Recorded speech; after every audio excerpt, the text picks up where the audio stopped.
We're fortunate enough to be in sophisticated agriculture, and you don't find that very often.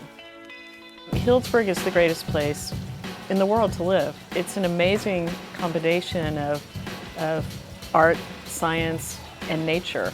I think the evolution of Healdsburg is that a very eclectic and interesting town, and I embrace it. I think it's fabulous. That's Susie Selby, owner and operator of Selby Winery. This is a story of how a young, wine-loving Texas girl moved, fell in love with, and made it in Healdsburg. I grew up drinking fabulous wines. I had a lot of exposure to European wines in particular. Starting out at the bottom, Susie got a job at Rabbit Ridge Winery. I came out and worked in a tasting room and worked in a cellar, and I became the cellar master and the assistant winemaker, but it was primarily because I happened to be an exceptionally good forklift driver. I was the first one there in the morning driving the forklift, and I was the last one to leave at night, and the guys respected me, and so I was really able to excel in my job at a larger winery that way. A large portion of Susie's love for wine is owed to her relationship with her father, who had always inspired her to follow her dreams. My dad was a very famous surgeon in Dallas, Texas. I started making wine. My dad and I started with 150 cases of Chardonnay.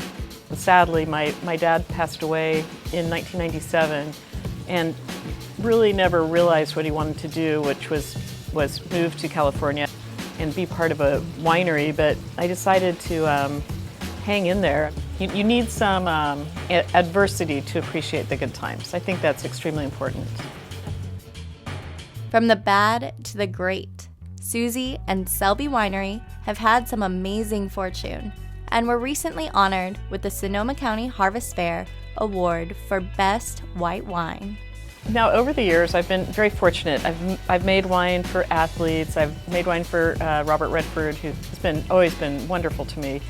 But I had an unusual thing happen in that I started getting letters from the White House. I thought it was a one-shot thing, and it was in the Clinton administration, and then the Bushes were buying it, and eventually the Obamas. But during the Bush administration, I was in Washington, and the gentleman who buys the wines, his name is Daniel Shanks, gave me this tour of the White House, and at the end of it, he said, "I just want you to know that 14 years ago, I was in the tasting room where you were working," and I asked him what he was doing out in wine country, and he said that he had just gotten his dream job, and he was learning about wine. But I said, "Well, if it's your dream job, come back. That's a big deal." And he said I spent 2 hours showing him barrels and teaching him, and he said it was the biggest unsolicited act of hospitality he's received. Susie is truly a woman entrepreneur, and in talking to her, you'll find she is inspired to help others follow their dreams. If you visit the Selby Tasting Room in downtown Healdsburg, you can see some of the menus and guest lists that were featured at the White House dinners where Selby wines were served. I'm Hannah Gart for Healdsburg Social. Thanks for watching. This video was made possible by Charlene Schnall of Healdsburg Sotheby's.